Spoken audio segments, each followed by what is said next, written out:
ഇന്നത്തെ വീഡിയോ ഞങ്ങളുടെ തോട്ടത്തിലെ വെള്ളരിക്കയെ പറ്റിയിട്ടാണ്. ആദ്യമായിട്ടാണ് ഇത്രയധികം വെള്ളരി കൃഷി ചെയ്യുന്നത്. വിഷു ആയതുകൊണ്ട് കുറച്ചധികം വിത്തുകൾ ഞങ്ങൾ വാങ്ങി. തൈകൾ നന്നായി വളർന്നു, ഒരുപാട് പൂവിട്ടു. പക്ഷേ വെള്ളരി തീരെ വലുപ്പം വെക്കുന്നില്ല. എന്തുകൊണ്ടാണെന്ന് മനസ്സിലാവുന്നില്ല.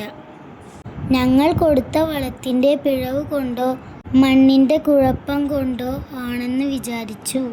ഒരുപാട് വെള്ളരി ഉണ്ടായിരുന്നു. ഞങ്ങൾ പൊട്ടിച്ചു മടുത്തു. പക്ഷേ കടയിൽ കൊണ്ടു കൊടുക്കാനോ വിൽക്കുവാനോ ഞങ്ങൾക്ക് സാധിച്ചില്ല. കണ്ടോ, ഇതിൻ്റെ വലിപ്പം വളരെ ചെറുതാണ്. കറി വെക്കുമ്പോൾ കുഴപ്പമൊന്നുമില്ല, നല്ല ടേസ്റ്റ് ഉണ്ടായിരുന്നു. ഞങ്ങൾ എല്ലാവർക്കും വെറുതെ കൊടുത്തു. ചള്ളു വെള്ളരി വളരെ കയ്പായിരുന്നു. അപ്പോഴാണ് ഞങ്ങൾ ഈ ന്യൂസ് കാണുന്നത്. പലർക്കും ഈ നഷ്ടമുണ്ടായിട്ടുണ്ട്. ഈ പാവങ്ങളെ വിത്ത് കമ്പനിക്കാർ പറ്റിച്ചതാണ്. നാടൻ വെള്ളരിയുടെ പകരം കാട്ടുവെള്ളരിയുടെ വിത്താണ് എല്ലാവർക്കും തന്നത് ഇവർ.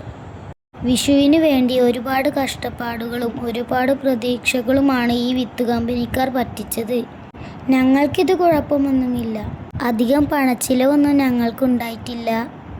ഞങ്ങൾ ഫ്രൂട്ട്സ് പ്ലാന്റിനാണ് കൂടുതൽ ഫോക്കസ് ചെയ്യുന്നത്.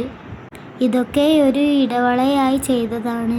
കിട്ടുന്നതിലൊക്കെ പങ്കുവെച്ച് കൊടുക്കുന്നതേ ഞങ്ങൾക്ക് സന്തോഷമേ ഉള്ളൂ.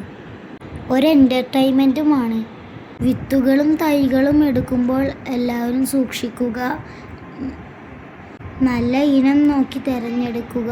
ആർക്കും ഈ അബദ്ധം പറ്റാതിരിക്കാനാണ് ഞങ്ങൾ ഇങ്ങനെ പറയുന്നത്.